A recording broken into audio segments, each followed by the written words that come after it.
Better? Nah. So you might be wondering what we're doing here on a Saturday. Well, it should have been Saturday morning. It's now officially Saturday noon. Look, I'm sorry. There was an FGO stream yesterday that I kind of had to watch. Irrelevant. How dare you? You made me wait like an extra 2 hours on this. Oh, poor you. You don't understand. This is actually a struggle for me. You've read the manhwa. And that doesn't mean I'm not rabidly waiting for every new episode of the fucking anime. You know, like there's some sort of like... Anyways, Solo Leveling Episode 2 went live this morning at 9:30 in the morning. At least our time, 9:30 in the morning. And we've just finished watching it. And I have a new set of hypotheses for how far the season's going to go. Because you've been assuming that it's going to go up until the end of Jeju, right? The end of the Ant arc. Spoilers. The end of the Ant arc. But I personally thought that was too far for a 12-episode anime. Like, I didn't think that you could get everything that happens before the ants into 12 episodes. Not really, while giving everything kind of like the stuff it needed, especially because after episode 1, we knew that like the whole first dungeon, the Kartanon Temple, was going to be 2 episodes. Like, it had to be, right? Because we didn't cover it in episode 1.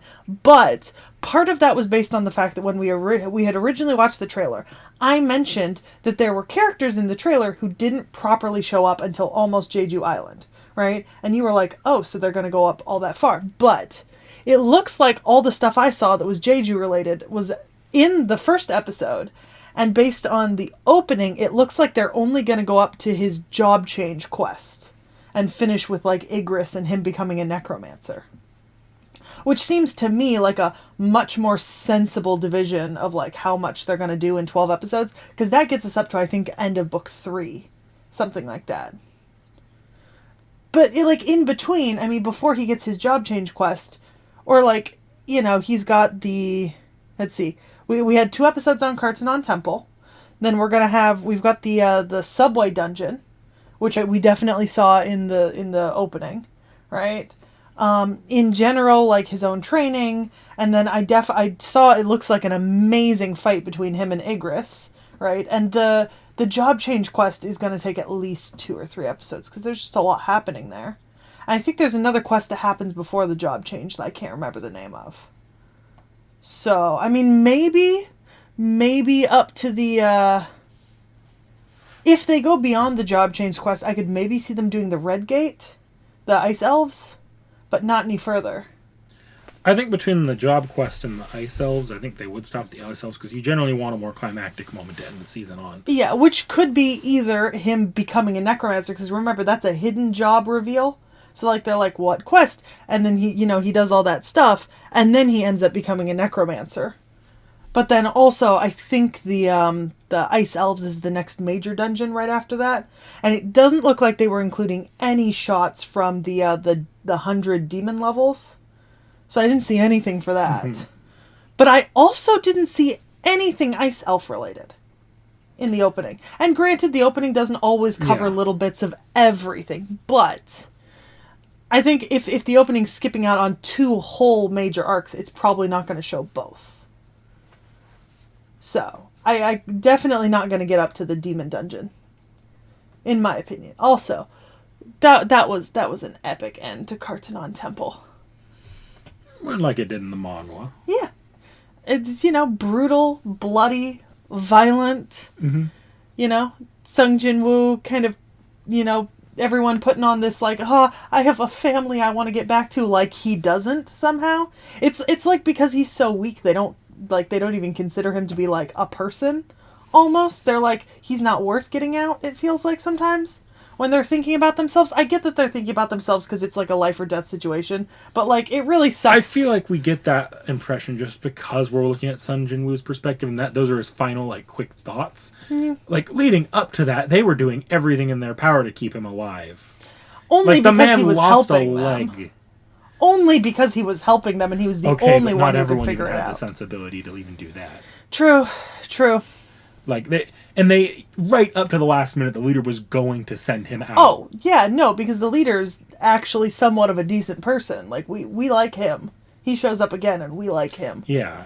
It was just that one guy that... Because the other people didn't know the assignment before they fled. They thought that was just how they had to get out at that point. Yeah. And they didn't want to wait to die. You know, what... It's just that one single guy, I think, is actually, like... a dick. To be fair, though, he's also the one who was like, the leader should sacrifice himself even though we took a... Like, my dude, you took a vote. You could have just not continued on if you didn't want to go. Like, obviously, you were okay going into this secondary dungeon. And he was one of the people pushing to go. Yeah, and then as soon as the leader was like, this is my fault, I took a vote, he's like, yeah, this is all your fault. Sacrifice yourself. You know? And then he was like, ugh, man, well, you know, you and Sung Jin Woo aren't going to make it out of here, and I want to see my kids. Your families don't matter. Bye. And at that point, he already knew what the assignment was there. Yeah, so... But then again, brutal. If I'm to provide him any defense, there is no guarantee that all of them staying would have actually led to their living. True. We don't know because they didn't do it. Bit of a monkey's paw And there. when you're dealing with these monsters, I don't think they've ever had a monster they didn't have to kill. In the like the hunters up to this point. Yeah. For the most part, it's always been, no, you have to go in and eliminate the boss. Yeah. Eliminate the boss or cause a dungeon break. Yeah. Yeah. No, I get it, but like, damn, that sucks for Sung Jin Woo. Like, how did they know that it wouldn't just open the gates and they wouldn't just walk out once the timer was gone and then leave them there as the gate shut? Yeah. So, you know, pros and cons. Mm-hmm. I feel like we did get I've liked that they focused like a good 4 or 5 minutes at the end of the episode on like Sung Jin Woo and his sort of like mental and internal like what the fuck, guys. Yeah. I understand that. Like when you're in that much pain and you're like at this point you have been kind of screwed over. I see why he has that perspective, but I just want to take a step back. Like no, these people I'm not entirely angry at them unlike Sung Jin Woo. I hate them. Also, the big statue is as nightmarish as usual. Loving that. The evil, demented grin just getting bigger and bigger. Creepy as fuck. Love that. Well, that big demented grin is like the most common, like at least in my experience, it's the most commonly thing like shown off like piece of iconography from the show. Well, because it is an iconic moment from the very first arc. And, like, despite the fact that it might be the most shown off, that doesn't make it any less awesome to look at. Like, this giant fucking statue with this demented-ass grin on its face. I love it. What? I will bite my tongue. Not on this arc, but I do think... Unbite it. Look, I'm just going to say, I think this is where the series peaks. You're not done with the series yet. Fuck off. You haven't finished it. But the animation's still looking great. Oh yeah, the production value-wise, it's still freaking amazing. Yeah. The ending. Ooh, we saw the ending for the first time. I love that. I love the little CRT effect they added to the ending. Yeah, like the whole ending is like CRT. It gave it this kind of like... What is it called? Analog horror kind of feel because it gets so unnerving to look at. Did have a very analog horror vibe to the entire ending song. And the ending song was great. I still feel just as positively about the opening song as I did before. Yeah, the opening is great. Stunning music choices. Absolutely loving it. I will say I do think that there is a fight in the opening scene that is shown... Not the opening, but during the opening playing, there is a fight that is shown that does not exist in the manhwa. That's just a thing in anime, though. I know. I'm just bringing it. Well, no, it's not that the fight doesn't exist. It's that the fight doesn't play out that way in the manhwa, which is not necessarily a problem. They've already made changes that I liked. Like, I'm not going to be like, ugh, I hate it because it's got a fight that didn't play out that way. Yeah, I don't think it's going to even play out like that in the anime. This is just a fight for special effects of the animators' flex. Okay. Just because Fate does things and shows fights that don't happen doesn't mean every anime shows fights that don't happen. Too. Most anime in the opening, they eventually get to those things happening. Usually they just pay allusion to it, and you did say that it was based off of a fight. Yeah, there is a fight that he gets involved in. But they aren't going to straight up reuse the animation for that fight when they get to that point. I don't know. I mean, we saw part of Igris's fight, and I'm so excited for that, because Igris is my favorite character. Like, absolutely my favorite. It's like JoJo season 1 depicts a major fight in the series, but it's Fucking very differently. JoJo. Okay, but now you've put aside 2 different series that I've used as examples. Yeah, because JoJo and Fate are fucking weird, and no one's gonna disagree and with Solo Leveling me. is not weird? Solo Leveling is a masterpiece. Shut the fuck up. You and I are gonna have to disagree on that one. I think that this is great so far. I am so excited to see more.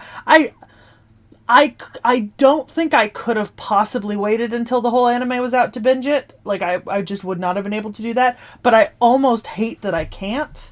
Because, like, waiting week to week is killing me. I hate waiting week to week. Especially about stuff that I really, really am invested in. I hate it. Like, with a burning passion, and I understand this is just how the world works, but I want all of the episodes now, please.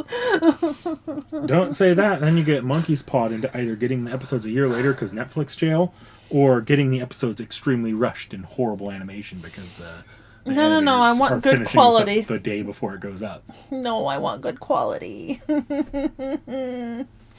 Also, at least you didn't end up with the early COVID 3-month delays on certain episodes.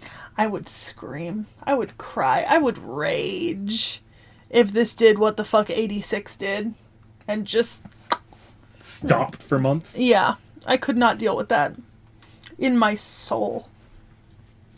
But no, I liked episode 2. So episode 1 and 2 make one arc. And it's essentially the opening arc of the manhwa. Love that. I think this was a good timing. I don't think they could have fit everything into one episode comfortably. Not the entire arc, but I do. Yeah. I still think that they should have made 1 and 2 one episode and released it like that. Yeah, but it would have still been broken up into 2 episodes in the playlist, just like Freren. Released as 4, separated into 4 episodes. But I think episode 2 ends on a more striking note than episode 1. I think that's you just getting used to the fact that in the last 2 or 3 seasons we've had a bunch of really good anime premiere with more than one episode showing at once. Because you had Oshinoko do that, and you had Freren do that. Yeah. But I don't think that's yet a staple in anime culture. It's not a standard, but I think it's actually really helpful for series. And this series in particular really would have, this would have been done great with that. I really don't think it matters all that much. I'm not having any issues with it this way. I think you just want this to be like Freren or Oshinoko. Yeah. Because those 2 series did that. I mean, I would love it to be like Freren and Oshinoko. Those have great writing. You are this close to getting lukewarm coffee dumped on your head. This close.